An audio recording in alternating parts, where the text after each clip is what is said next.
কি বাবাকে একটু খাইয়ে দাও।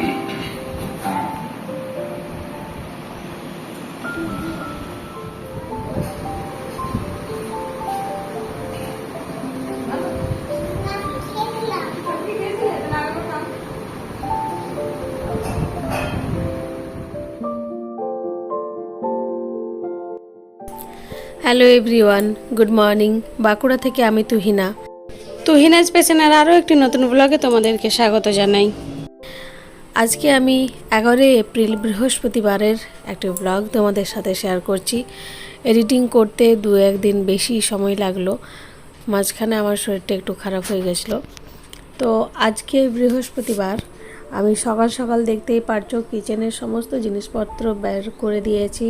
কিচেনের যেটা কাটলারি বক্স সেটা আমি আজকে ক্লিন করে নিচ্ছি, আর ওপরে যে স্ল্যাবটা আছে সব জিনিসপত্রে ভর্তি হয়ে আছে। মানে এই কাটলারি বক্স থেকে অনেক থালা বাসন বার করেছি আর ওখানে রেখেছি, কিছু কিছু বাইরে অন্যদিকে রুমে রেখেছি। তো কাটলারি বক্সটা বেশ কয়েকদিন হয়ে গেল পরিষ্কার করা হয়নি। নিচে থালা বাসনের থেকে জল পড়ে স্ট্রেন পড়ে গেছে ওই প্লাইটার ওপরে, তো ভাবলাম একবার পরিষ্কার করে নিই। আর আজকে হচ্ছে নীল পুজো, তার বার। আগামীকাল নীল পুজোর উপোস আছে। এই বছর প্রথমবারের মতো আমি নীল পুজো করব। ইস্যু হওয়ার পর আগের 2 বছর আমি করতে পারিনি। আমার শাশুড়ি মাই এই ব্রতটা পালন করতেন, এবছরও উনি করবেন, কিন্তু এতদিন ইস্যু খুবই ছোট ছিল আর আমার এই উপোস করলে শরীরটা প্রচণ্ড খারাপ হয়ে যায়। তাই আমি নিরামিষ খেতাম, কিন্তু উপোসটা করিনি। কিন্তু এবছর থেকে আমি এই ব্রতটা পালন করছি, আমি উপোসটা শুরু করলাম। তো আজকে যেহেতু বার, তাই আজকে নিরামিষ খাবার খেতে হবে, এবং কি যেটা আতপ চাল, সেই আতপ চালের ভাত খাওয়ার নিয়ম রয়েছে আজকে। তো আমার শ্বশুর বাড়িতে যদিও আতপ চালের ভাত খাওয়ার নিয়ম নেই, ওখানে ডালিয়া খেতে হয়। তো আমি আজকে আমার ননদের বাড়িতে গিয়ে এই বারটা পালন করব। তো সেই জন্য বাড়িতে খুব একটা বেশি রান্নাবান্না নেই। আমরা 3 জনেই যাব দিদিদের বাড়িতে, আমি ইস্যু আর ইস্যুর বাবা।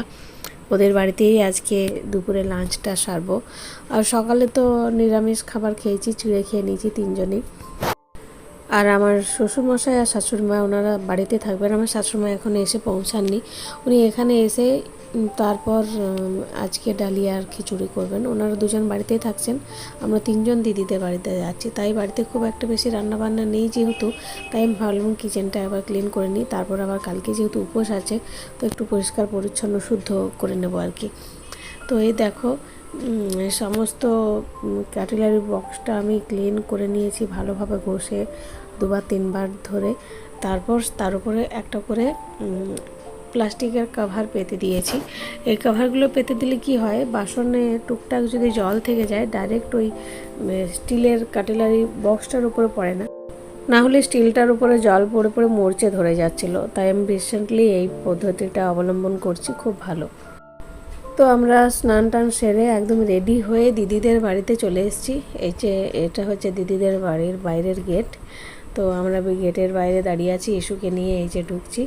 ইস্যু পিপিদের বাড়িতে আসছে, এই দেখো কুটু কুটু পায়ে ঢুকছে, বুঝতে পারছে না যে কি করব। আমি ওকে বলছি যে বাইরের যে গেটটা আছে সেটাতে নক করো দরজাটায়, তো তাহলেই তো পিপি দরজাটা খুলবে। তো বুঝতে পারছে না, তো আমি একবার নকটা করে ওকে দেখিয়ে দিই, তারপর ও নকটা করবে।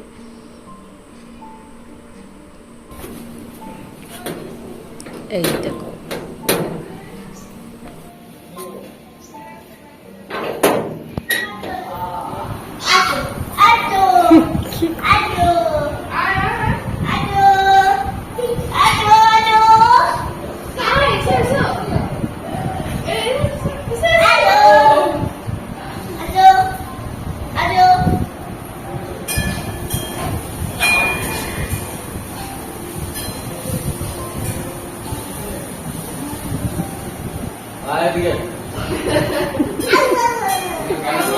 এবার কুস্তি লড়ার জন্য তৈরি করছে মনে হচ্ছে।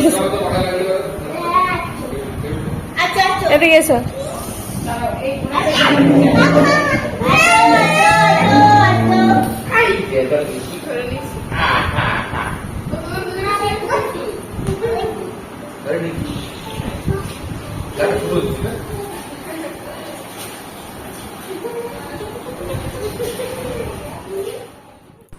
দিদিদের বাড়িতে খুব বেশি একটা ব্লগ করিনি, কারণ দিদিরও ননদ এসছে, ননদের ছেলে এসছে।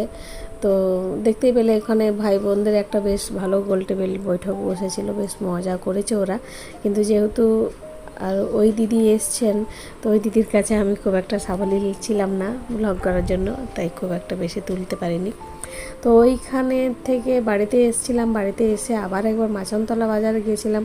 মাচানতলা বাজারে একটা কেকের দোকানে ইস্যুর বার্থডে হচ্ছে এই সানডে, তো ওইখানে বার্থডের কিছু জিনিসপত্র কেনাকাটা করার ছিল, তো সেই জন্য সেখান থেকে ঘুরে আর যেহেতু কালকে নীল পুজো আছে, তার জন্য পুজো সামগ্রী কেনার ছিল, বেল, কলকে, তারপর যা যা সমস্ত লাগে সেগুলো কেনার ছিল, তাই মাচানতলা গেছিলাম। তো ওখান থেকে সমস্ত জিনিসপত্র কিনে নিয়ে আর বাড়িতে এসে তাড়াতাড়ি শুয়ে পড়েছিলাম। আগামীকাল আমার স্কুল ছুটি নেই, সকালে উঠে পুজো সেরে তারপর স্কুলে যেতে হবে, তাই আজকে তাড়াতাড়ি শুয়ে পড়ছি।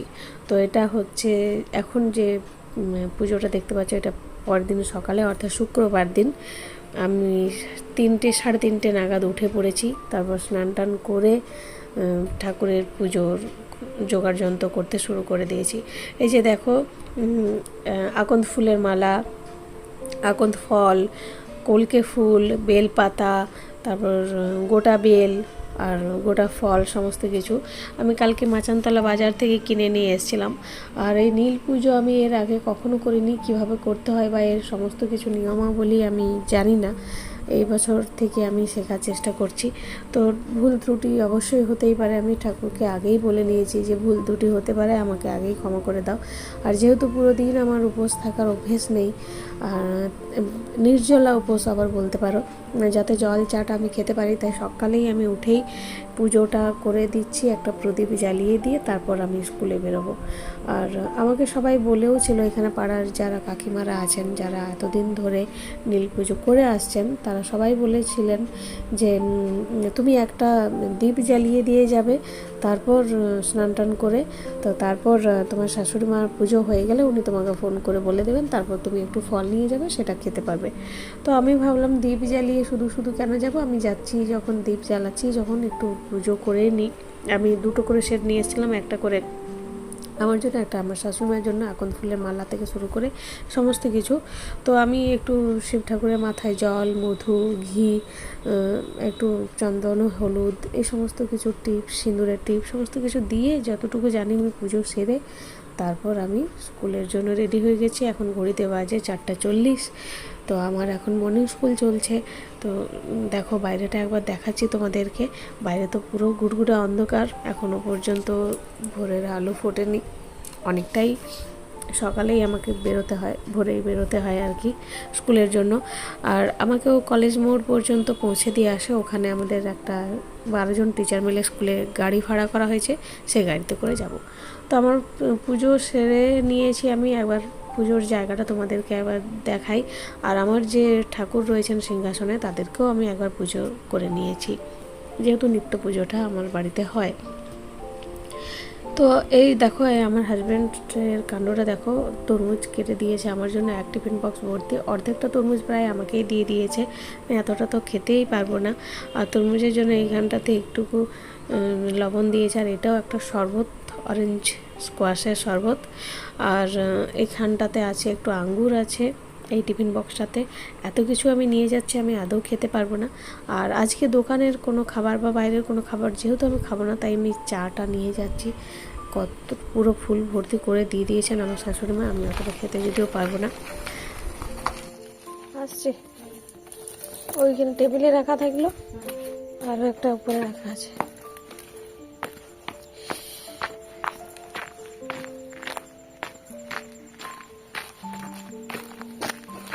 4:50। আমি বাঁকুড়াতে কলেজ মোড়ে পৌঁছে গেছি, আমরা দুজনে দাঁড়িয়ে আছি। তো এখন 5:05-7 বাজে। তো 5:05-7-এ ভোরের কলেজ মোড়টাকে কেমন দেখতে লাগে তোমরা একবার দেখো। আর আমাদের সাথেও 2-1জন আমাদেরকে সঙ্গ দিচ্ছে, দেখো এই কুকুর বাচ্চাটা আমাদের সাথে আছে, কাছে কাছেই ঘুরে বেড়াচ্ছে। তো একবার তোমাদেরকে পুরো ভিউটা দেখিয়ে দিই, সকালবেলার কলেজ মোড়টাকে কেমন দেখতে লাগে। অনেকেই মর্নিং ওয়াকের জন্য বেরিয়েছে, মর্নিং ওয়াক করছে। তো স্কুল থেকে বাড়ি ফিরে চলে এসেছি। ও বাবা, আমি ভাবছি খাইয়ে দেবে বোধহয়। আবার হাঁ করো না, চেয়ারটাতে বসে দেখি বাবাকে একটু খাইয়ে দাও।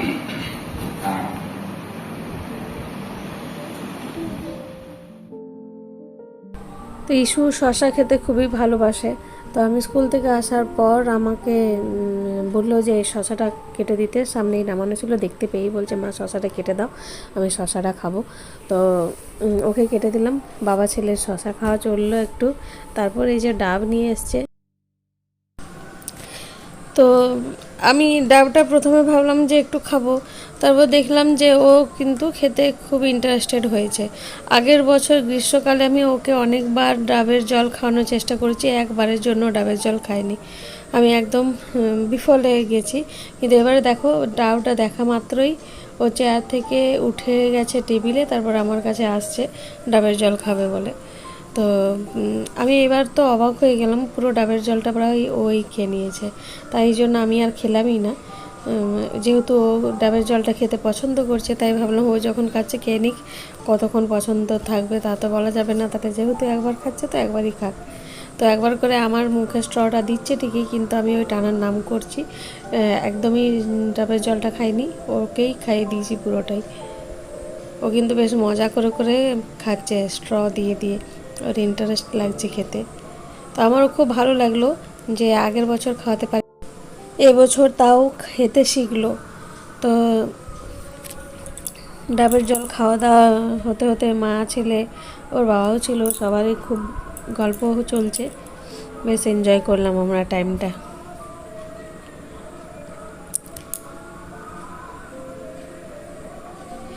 ওদিকে কলাও নিয়ে এসছে, কিন্তু সারাদিনের উপোস তো খুব বেশি কিছু খাইনি। সেই তরমুজটা কয়েকটা টুকরো খেয়েছিলাম, আঙ্গুর যেরকম নিয়ে গেছিলাম আবার ফেরত নিয়ে এসেছি, চা যেমন নিয়ে গেছিলাম সেরকম ফেরত নিয়ে এসেছি। চা আর এই গরমে খেতে ইচ্ছে করেনি, তবু নিয়ে গেছিলাম যে যদি খেতে ইচ্ছে করে তখন। তো রাস্তার খাবার আজকে খাবো না আমি। হোটেলে তো কোনো রকমের বাছবিচার নেই, সেই ডিম রান্না করছে, তারপরে সেটা সেই হাতে মাছ রান্না করছে, সেই হাতেই চা করছে। সেই জন্য আর ওখানে খেতে ইচ্ছে করলো না আজকে উপোসের দিনটাতে। তো যে খাবারগুলো নিয়ে গেছিলাম সেগুলো সব প্রায় আমি ঘুরেই নিয়ে এসেছি। তরমুজটা একটু খেয়েছি আর ওই শরবতটুকু খেয়েছি, চা আর আঙ্গুর ঘুরে এসছে। অ্যাকচুয়ালি খালি পেটে আঙ্গুরটা খেলে আরও বেশি অ্যাসিডিটি হয়ে যেত, সেই ভয়ে আমি আর আঙ্গুরটা খেলাম না। তো দুপুরবেলায় আমাকে আমার শাশুড়িমা বললেন যে তোমার কি সুজি অথবা সাবু বা ডালিয়া এই টাইপের কিছু খেতে পারো, তো কি খেতে চাও? তো আমি বললাম যে একটু সুজিই খাবো। সাবু আর খেতে ইচ্ছে করলো না, কারণ সকাল থেকে ভেজানো ছিল না সাবুটা। আমি ভাবছিলাম দুপুরে হয়তো কিছু খেতেই নেই, তো সেই জন্য সাবু ভিজিয়ে নিয়ে যাইনি।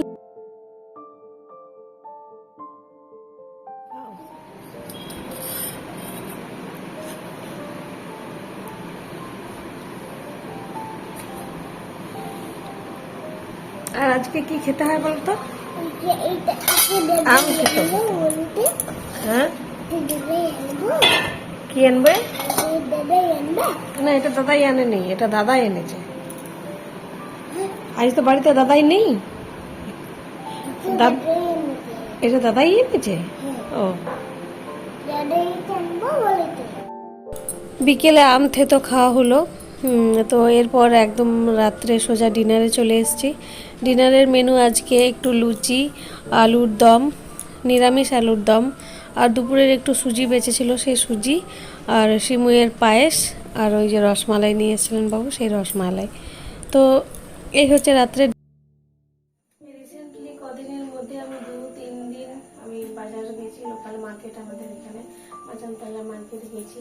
তো সেখান থেকে বেশ কিছু জিনিস কেনাকাটা করেছি। তো কিছুদিন আগেই আমাদের এখানে খাদি মেলা বসেছিল, তো খাদি মেলাতেও আমি 2-3টে জিনিস কিনেছি, যদিও তোমাদের সাথে শেয়ার করা হয়নি, সেরকমভাবে ডেলি ব্লগ তো করতে পারছি না, তো সেগুলো দেখাবো। প্লাস তারপরেও আমি লোকাল মার্কেটে গেছি টুকটাক কেনাকাটা করে, সেগুলো দেখাবো। প্লাস যেটা দেখাবো সেটা হচ্ছে ইস্যুর বার্থডে আসছে এই রবিবার, পয়লা বৈশাখের দিন ইস্যুর বার্থডে। যদিও পয়লা বৈশাখ দিনটা ওর বাংলার বার্থডে নয়, ওর বাংলাতে বার্থডে হচ্ছে চৈত্র সংক্রান্তি।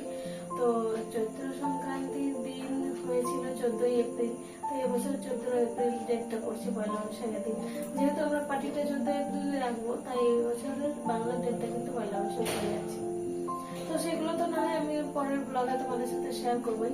তো আজকে আমি ভাবলাম যে ঘুমোতে যাওয়ার আগে কি কি কিনেছি, খাদি মেলাতে কি কি কিনেছিলাম। প্রথমে আমরা এই 4-5 দিন আগে খাদি মেলাতে গেছিলাম। তো খাদি মেলাতে কি কিনেছিলাম, খুব বেশি কিছু কিনিনি। এইরকম একটা ব্যাগ কিনেছিলাম, আর একটা ডকুমেন্টারি যে ব্যাগগুলো হয়, যে বিভিন্ন রকমের ইম্পর্টেন্ট ডকুমেন্টস রাখার জন্য যে ব্যাগটা হয়, সেটা একটা কিনেছি। সেটা আমি এখন দেখাতে পারছি না, অলরেডি আমি ডকুমেন্টস ভরে দিয়েছি, সেটা আলমারির লকারে আছে। তো ওটা বার করলাম না, একটু ওইদিকে আছে, আমাকে দেখতে পেলে এখনই আমার কাছে আসার জন্য চটপট করবে। ওটা পরে দেখাবো অন্য সময়। তো এই ব্যাগটা কিনেছি, খুব ভালো লেগেছে এই ব্যাগটা আমার। আর কিনেছি যেটা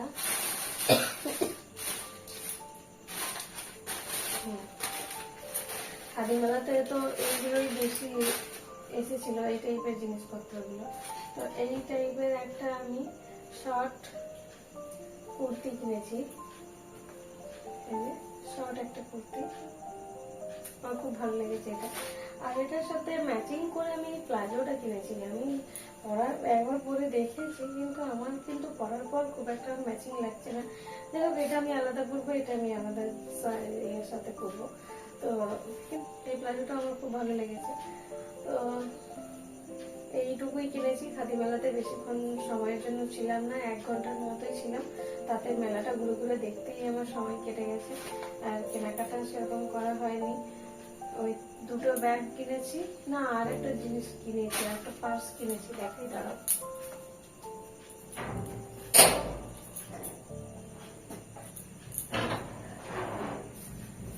আর একটা এরকম ছোট্ট টাইপের পার্স কিনেছি। এটাও দেখে আমার খুব ভালো লাগলো। যখন মার্কেটে যাই, যদি টোটোতে করে যাই বা একা একা বেরোনোর সময়, তখন এই পার্সটা নিয়ে যেতে ভালো লাগবে। তো সেই জন্য এই পার্সটা কিনলাম, আমার দেখে খুবই ভালো লেগেছে। তো এই হলো খাদি মেলার আমার বাজার। এরপর একদিন লোকাল মার্কেট থেকে টুকটাক জিনিস কেনা ছিল, তো সেই জন্য গেছিলাম। অ্যাকচুয়ালি ওর 2টো শার্ট বানাতে দেবো, মানে যেগুলো আমরা রেডিমেডেও বেশি করে, কিন্তু এখন ওর কি ইচ্ছে হয়েছে শার্ট বানিয়ে পড়বে। আগের বছর দুর্গাপুজোর সময় আমাদের 3 জনের একটা ম্যাচিং করে সেটা আপনার রেডি করেছিলাম। তাতে ওর একটা শার্ট ছিল, ইস্যুর একটা হাফ শার্ট ছিল, আর আমার একটা কুর্তি ছিল। 3 জনের একই এরকম কাপড় কিনেছিলাম, 3 জনের একটা সেটিং বানিয়েছিলাম আর কি। তো ওই জামাটা পরেও খুব ভালো লেগেছে, তারপর থেকে ওর ইচ্ছে হয়েছে বানিয়ে পরার। তো সেই জন্য একদিন মার্কেটে গেছিলাম, তো এই যে একটা পিস নিয়ে এসেছি, আর একটা এই পিসটা। এগুলো আসার পর থেকে আলমারিতে ভরাই আছে, এগুলো আর বানাতে দেওয়া হয়নি। তো আমি ভাবছি কি এসব বার্থডেটা বেরিয়ে যাক, তারপরে ওকে একদিন টেলারের কাছে পাঠিয়ে এগুলো বানাতে দিয়ে দেবো। কেমন হয়েছে বলবে? আমার খুব ভালো লেগেছে এগুলো। এই প্রিন্টগুলো আমি চয়েস করেছি, যেগুলো ছিল তার মধ্যে এই প্রিন্টগুলোই আমার ভালো লেগেছে, আর বাকি প্রিন্টগুলো অতটা ভালো লাগেনি। আমি এগুলোই কিনলাম ওর জন্য। বানানোর পর দেখি ওকে কেমন মানে। আর সেদিন লোকাল মার্কেট থেকে সেরকম কিছু, মানে ইস্যুর বার্থডে তো আসছে পরশুদিন, তো বার্থডে ডেকোরেশনের জন্য ইস্যুর বার্থডে জামা, এই সমস্ত কিছু আমি কিনে নিয়ে এসেছি গতকাল। তো এটা হচ্ছে এই যে বাড়িতে, এটা বেবি হার থেকে কিনেছি ওর জন্য একটা পাজামা পাঞ্জাবি। ওর এমনিতে পাজামা পাঞ্জাবি খুব ভালো লাগে, ও ছোট থেকে পাজামা পাঞ্জাবি পরতে পছন্দ করে। তো আমি দুর্গাপূজায় বা যে কোনো অকেশনে ওর জন্য পাজামা পাঞ্জাবি কিনি। আর এবছরের বার্থডেটা যেহেতু পয়লা বৈশাখ দিনে পড়ছে, তাই ভাবলাম যে ওকে বার্থডের দিনটাতে পাজামা পাঞ্জাবি পরাবো। যদিও আগের যে বার্থডে গুলোতে, 1 বছরের বার্থডে আর 2 বছরের বার্থডেতে ওকে পাজামা পাঞ্জাবি পরাইনি, চৈত্র সংক্রান্তির দিন পড়েছিল। তো এমনি একটা বাবা স্যুট পরেছিল, আর একবার আরেকটা জ্যাকেট টাইপের জামার সেট একটা পরেছিল। তো এবারে যেহেতু পয়লা বৈশাখ পড়ছে, আর পয়লা বৈশাখ মানে আমাদের বাঙালিদের তো পাজামা পাঞ্জাবি হয়। যদিও কেক কাটবে, তবুও আর কি পাজামা পাঞ্জাবি এবছর কিনলাম ওর জন্য। আরো অনেকগুলো জামা কিনেছি, এটা আমরা কিনলাম। আর ওর দাদা ঠাম্মি আর দাদাই দিদু মানে ওর বাড়ির যে দাদু ঠাকুমা আর ওর মামা বাড়ির যে দাদু দিদা ওদের যখনই কিছু কেনার থাকে আমার ওপরেই দায়িত্বটা পড়ে যায়। তো ওর বাজারটাও আমাকেই করতে হয়েছে। ওনারা টাকা দিয়ে দিয়েছিলাম, আমি বাজারটা করি। তোমাদেরকে দেখা যাবে এই যে এটা ওর বাবার একটা হাফ শার্ট কিনেছে আর স্কুল জন্য কিছু কিনেছে। এই যে এসবের জন্য এই জামাকাপড়গুলো কিনলাম। এগুলো আমি আজকে কিন্তু আর দেখাবো না, কারণ ইস্যু অলরেডি ওইদিকে কান্নাকাটি করছে। ওকে ওর বাবা কোনো রকমে আটকে রেখেছে আমি ভিডিওটা করছি বলে। তো ওর কাছে যাবো। আর আমি তো ওর বার্থডেটা পেরিয়ে যাওয়ার পর একটা বার্থডে গিফট আনবক্সিং এর ভিডিও করবোই। তো তখন তোমাদেরকে এই জামা প্যান্ট যেগুলো কিনেছি সেগুলো দেখিয়ে দেবো। আর একটা ওর দাদু ঠাম্মি আর দাদাই দুজনের দুটো থেকে দুটো খেলনা কিনেছি। ওর বক্স বা পাজেল টাইপের এই যে যেগুলো একটার সাথে একটা সেটিং করে যে বক্স খেলনাগুলো থাকে এগুলো খুব পছন্দ করে। তো অলরেডি কালকে শুনতে পাচ্ছ। তো এই যে এইগুলো কিনলাম, এটা একটা কিনেছি, এইটা একটা কিনেছি। তো এই দুটো কিনেছি। তো আর বেলুন কিনেছি আর এই সমস্ত কিনেছি। তো এগুলো আমি কালকে দেখাবো। আজকের ব্লগটা আমি এখানেই আপাতত শেষ করছি। খুব কান্নাকাটি শুরু করে দিয়েছে, আমাকে ওর কাছে যেতেই হবে। তো এগুলো পরে গুছিয়ে নেবো। আর একটু আগে আমরা মা ছেলে পড়াশোনা করছিলাম, সেজন্য বিছানাতে দেখতে পাচ্ছি অনেক বই ছড়ানো আছে। তো আজকের ব্লগটা এখানে শেষ করছি। ব্লগটা কেমন লাগলো প্লিজ প্লিজ প্লিজ জানিও। আশা করছি ভালো লেগেছে। আজকের মতো টাটা।